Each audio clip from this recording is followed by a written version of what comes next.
after that Corvette.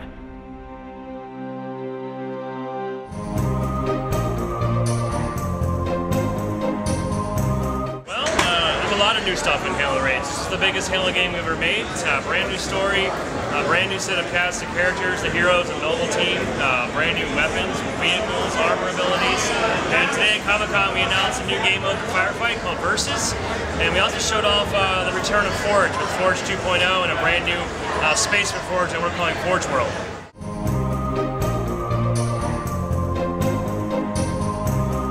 Actually, it turned out not to be very hard at all to go back and do a prequel. It's actually harder to do a sequel because you already have this sort of commitment and this baggage to carry along this story and these characters and sort of keep going with it, where Reach being a standalone prequel meant that we can kind of tell one single story in a self-contained space and do a lot of really new, cool, fun stuff because we don't have to worry about sort of what's come before it. It's a brand new opportunity for us, a clean slate. So I think it's been a good way to do some old stuff, but also find ways to freshen it up and kind of flex our creative muscle as well.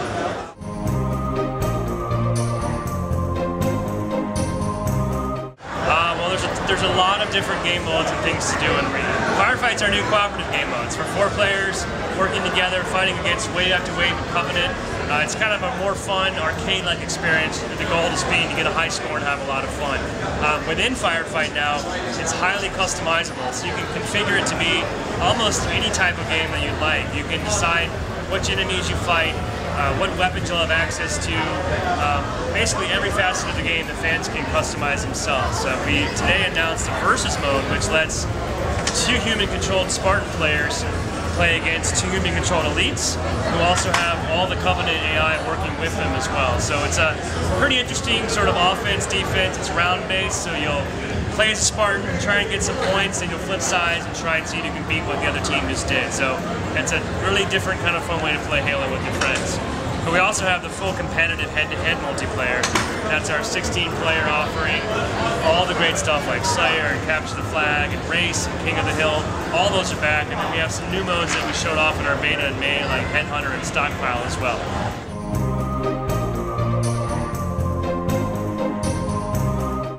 Well, the story of Reach is a little bit darker than we're used to seeing in a Halo game. It is a prequel, so we're going to go all the way back. This is before Master Chief.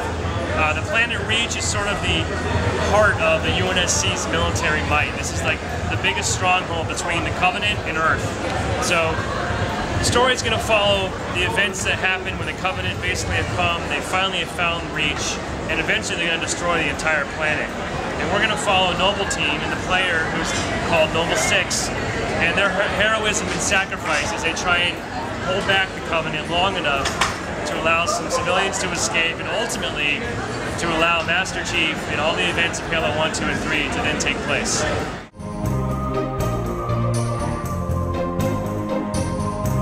Well, Master Chief's not in this game, so if you follow the novel, the Halo Follow the Reach, Master Chief is definitely doing some stuff on the planet, but he's not featured in our game.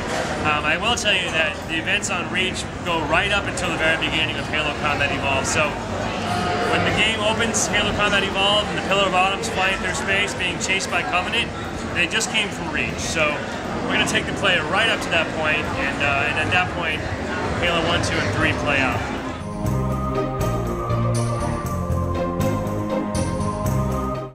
Well, we've given our fans a lot of new ways to get inside and create custom game types, custom variants for Firefight, for multiplayer, for Forge. So we're letting our fans be able to get in and build their own game content, their own game experiences, and then share them online together. So more than ever before, it's going to be the fans who ultimately control what we're going to be playing with Reach Online next year. But beyond that, we're going to be sticking around. We have a team of people that's going to be focused on supporting the game after launch, and our community's awesome, and we're going to make sure that we keep giving them tools and giving them new fun things to work with.